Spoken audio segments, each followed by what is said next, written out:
Baik, bismillahirrahmanirrahim. Assalamualaikum warahmatullahi taala wabarakatuh.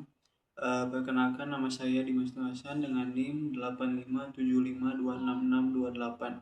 Pada video praktikum kali ini saya akan menyelesaikan tugas praktikum tentang sifat cahaya. Untuk judul percobaan yaitu mengamati sifat-sifat cahaya. Tujuan percobaan: 1. Membuktikan bahwa cahaya merambat lurus. Yang kedua, membuktikan bahwa cahaya dapat menembus benda bening. Yang ketiga, membuktikan bahwa cahaya dapat dipantulkan. Yang keempat, membuktikan bahwa cahaya dapat dibiaskan. Untuk alat dan bahan, yang pertama ada senter. Yang kedua ada 3 lembar karton atau HPS 3. Yang ketiga ada cermin. Yang keempat ada gelas bening. Yang kelima ada air di dalamnya.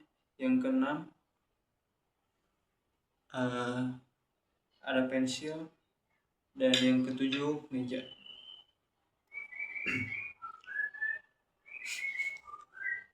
Baik, untuk landasan teorinya yaitu cahaya adalah energi yang dapat ditangkap oleh indera penglihatan sehingga manusia dapat melihat benda di sekitarnya.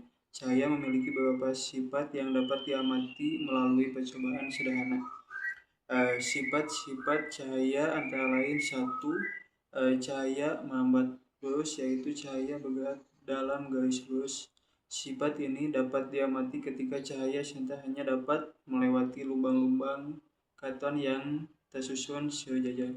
Yang kedua, cahaya menembus benda bening. Cahaya dapat melewati benda yang transparan seperti kaca dan air sehingga benda di baliknya masih dapat terlihat. Yang ketiga, cahaya dipantulkan. Ketika mengenai permukaan mengkilap seperti cermin, cahaya akan dipantulkan kembali. Yang keempat, cahaya dibiaskan. Pembiasan adalah pemblokan cahaya ketika melewati dua medium yang berbeda pendapatnya, misalnya dari air ke air, udara ke air. Pemahaman tentang sifat-sifat cahaya sangat penting karena banyak dimanfaatkan dalam kehidupan sehari-hari, seperti pada kaca spion, kacamata, kamera, mikroskop, dan periskop. Untuk prosedur percobaan, untuk percobaan ke-1 yaitu cahaya merambat lurus. Susun 3 karton berlubang secara sejajar.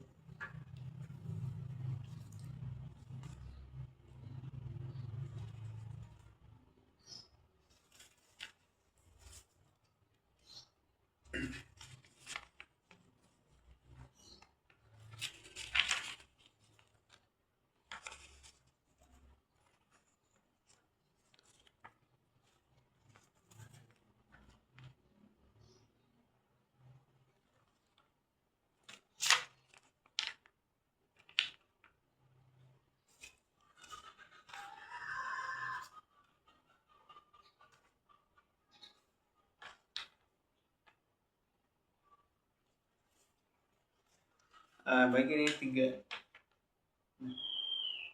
Sudah. Kemudian akan cahaya senter melalui lubang-lubang karton. Ada 1, 2, 3. Saya menggunakan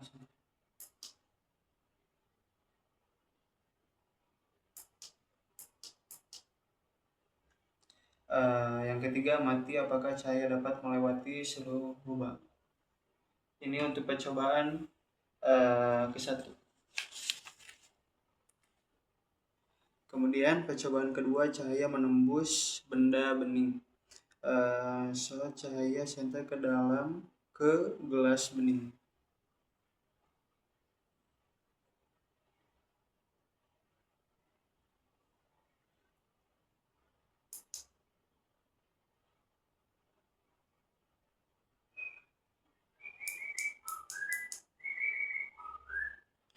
Baik, percobaan yang ketiga, cahaya dipantulkan.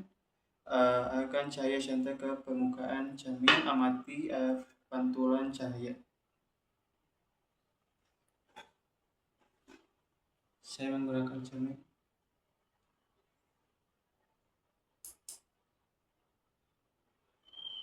Cahaya dipantulkan kembali.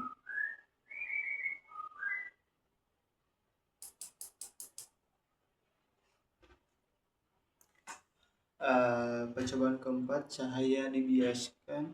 Isi gelas bening dengan air, masukkan pensil ke dalam gelas, amati bentuk pensil dari samping. Ini kemudian pensil.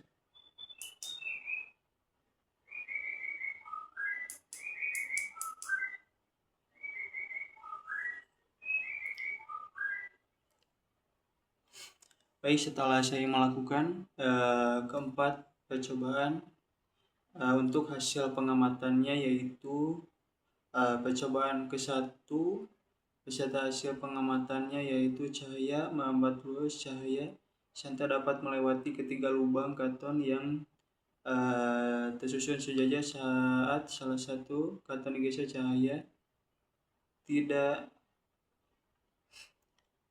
dapat melewati seluruh lubang. Untuk percobaan yang kedua, cahaya menembus benda bening. Cahaya dapat menembus gelas bening dengan terlihat di sisi lainnya. Yang ketiga, cahaya dipantulkan. Cahaya yang mengenai cermin dipantulkan ke lain sesuai posisi cermin. Yang keempat, cahaya dibiaskan. Pensil yang dimasukkan ke dalam air tampak bengkok atau patah pada permukaan air. Untuk pembahasan yaitu berdasarkan hasil percobaan dapat diketahui bahwa cahaya memiliki beberapa sifat penting. Pada percobaan pertama, cahaya hanya dapat melewati lubang-lubang karton yang tersusun lurus. Hal ini membuktikan bahwa cahaya merambat lurus. Pada percobaan kedua, cahaya dapat melewati gelas bening. Kejadian ini menunjukkan bahwa cahaya mampu menembus benda transparan. Pada percobaan ketiga, cahaya yang mengenai cermin dipantulkan kembali sehingga terlihat pantulannya. Dan pada percobaan keempat, pensil yang dimasukkan ke dalam air tampak bengkok. Fenomena tersebut karena pembiasan cahaya akibat perbedaan kerapatan medium udara dan air. Untuk kesimpulannya yaitu ke-1, cahaya merambat lurus. Yang kedua, cahaya dapat menembus benda bening. Yang ketiga, cahaya dapat dipantulkan oleh permukaan mengkilap seperti cermin. Yang keempat, cahaya dapat dibiaskan ketika melewati dua medium yang berbeda. Yang kelima, sifat-sifat cahaya banyak dimanfaatkan dalam kehidupan sehari-hari. Demikian video praktikum saya kali ini. Mohon maaf atas kekurangannya. Wabillahi taufiq wal hidayah. Wassalamualaikum warahmatullahi wabarakatuh.